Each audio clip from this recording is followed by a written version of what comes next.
From unsolved mysteries to unexplained phenomena, from comedy gold to relationship fails, Amazon Music's got the most ad-free top podcasts, included with Prime. Because the only thing that should interrupt your listening is, well, nothing. Download the Amazon Music app today.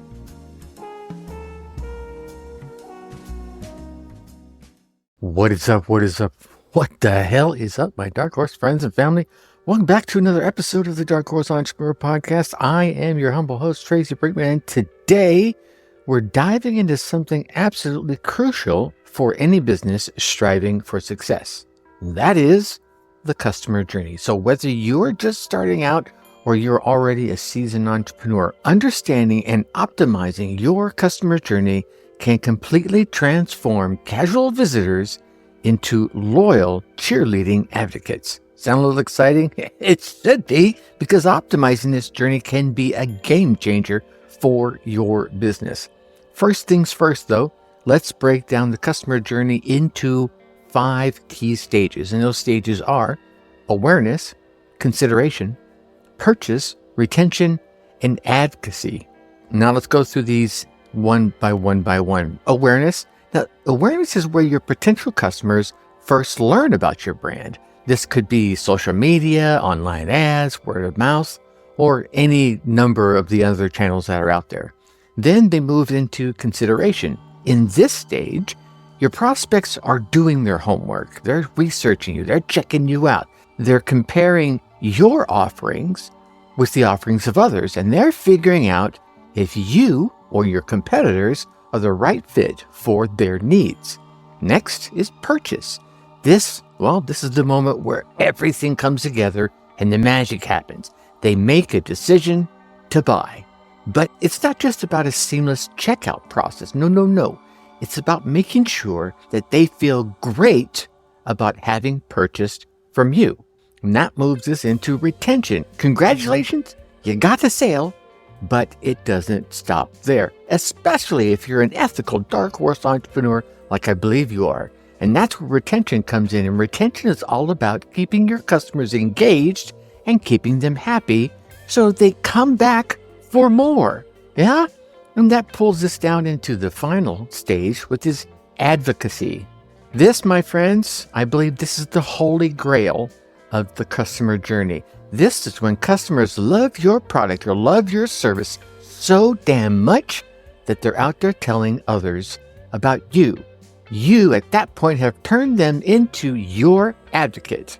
This stage is going to amplify your reach. It's going to amplify your credibility. It's going to amplify your impact into the marketplace. Now, as we cruise through all these steps, I think one of the crucial things is understanding these stages and understanding why each of these stages is so crucial, because knowing these stages helps you better create strategies to engage your customer at each one of these stages. The Dark Horse Entrepreneur Podcast. Making their experience smoother, making their experience more enjoyable, and ultimately leading your prospect and your customers to a higher conversion rate and a higher sense of connection and loyalty. Because if you know where they are on this 5-stage journey, then you know how to treat them.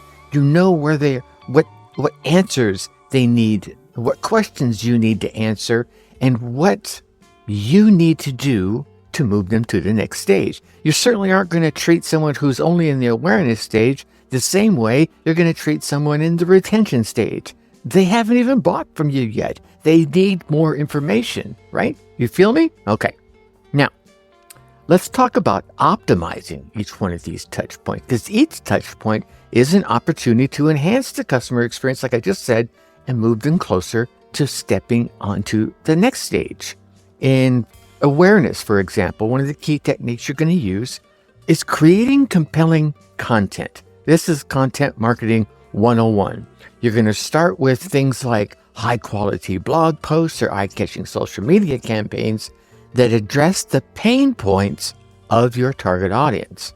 And the reason you're going to do that is because it builds curiosity and it starts to draw them in.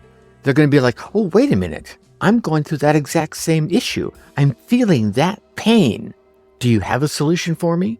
Even if the solution is just within the content. You feel me? All right. You're going to start pulling them in. Now, when they're in the consideration stage, you want to have valuable lead magnets. Whatever version of this is, it could be an ebook, it could be a webinar, it could be a free trial, it could be an audio.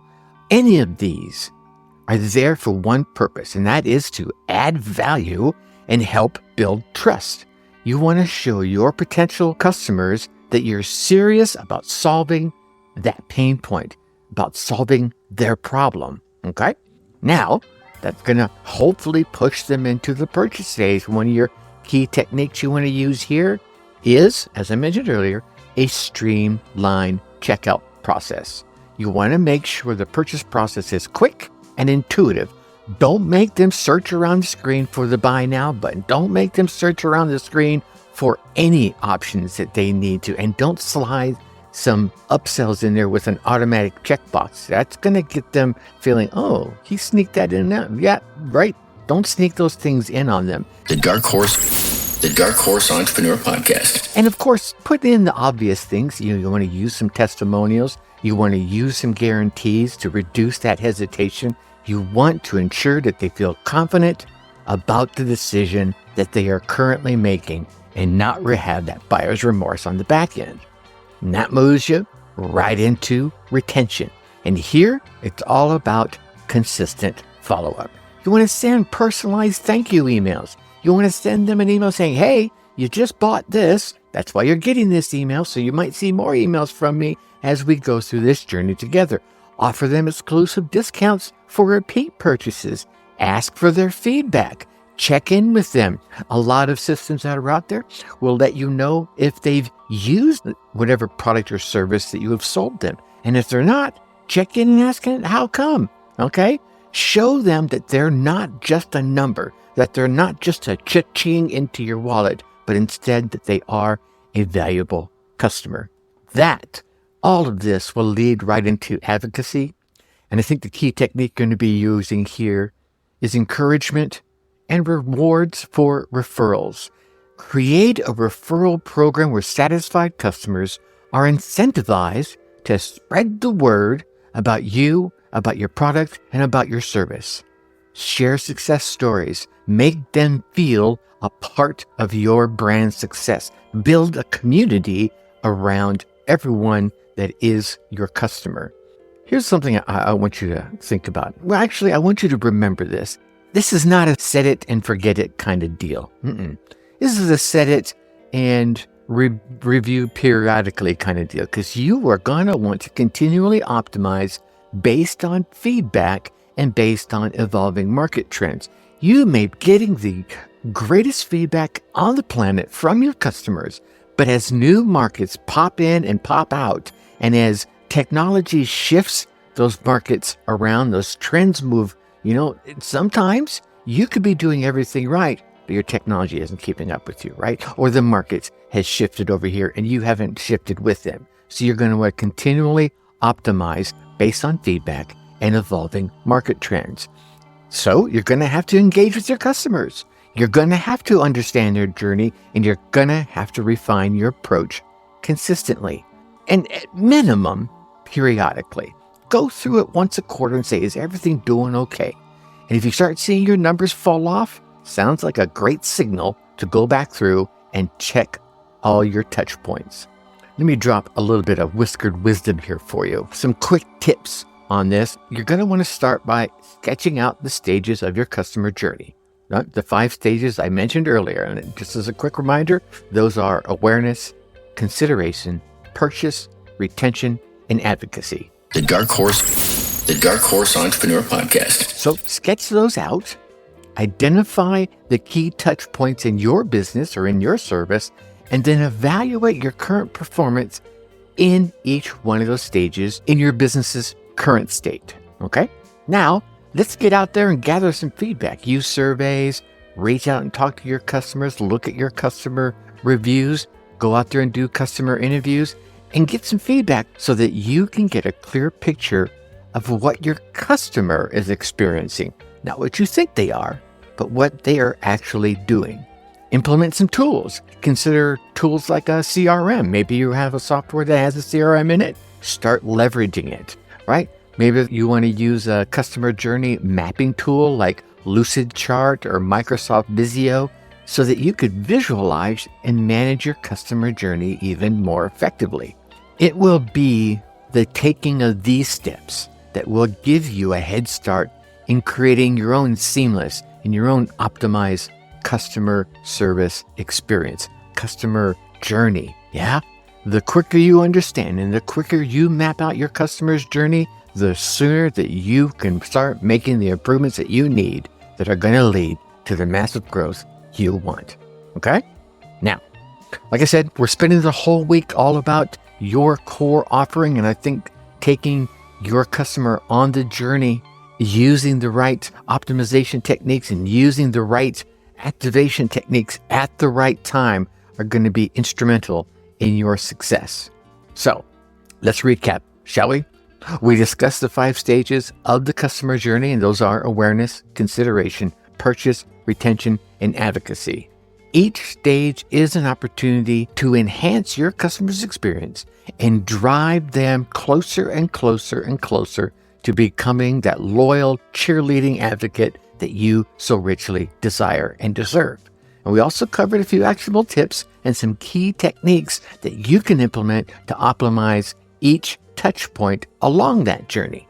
So now what? Well, my friends, it's your turn.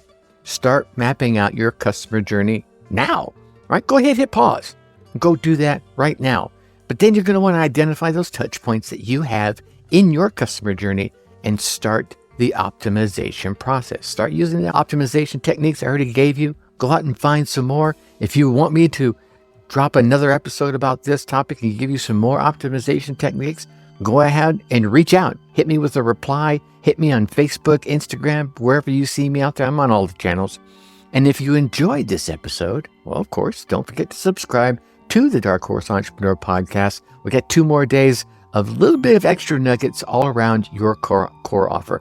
Hey, as long as you're there subscribing, go ahead, leave us a rating, drop us a review. Your feedback really helps us not only create better content, but reach more driven Dark Horse entrepreneurs just like you. Until next time, keep striving for success. And remember, you, my friend, are just one journey map away from turning your visitors into loyal advocates. Keep pushing, keep rising, and stay unstoppable. Think successfully and take action. Hey, my Dark Horse Entrepreneur parents, thanks for tuning in. If this episode struck a chord, share it with a fellow parent hustler. Let's grow our tribe that thrives, not just survives. For more insights and a community that totally gets it, join our Facebook group at www.darkhorseschooling.com/tribe. Think successfully and take action.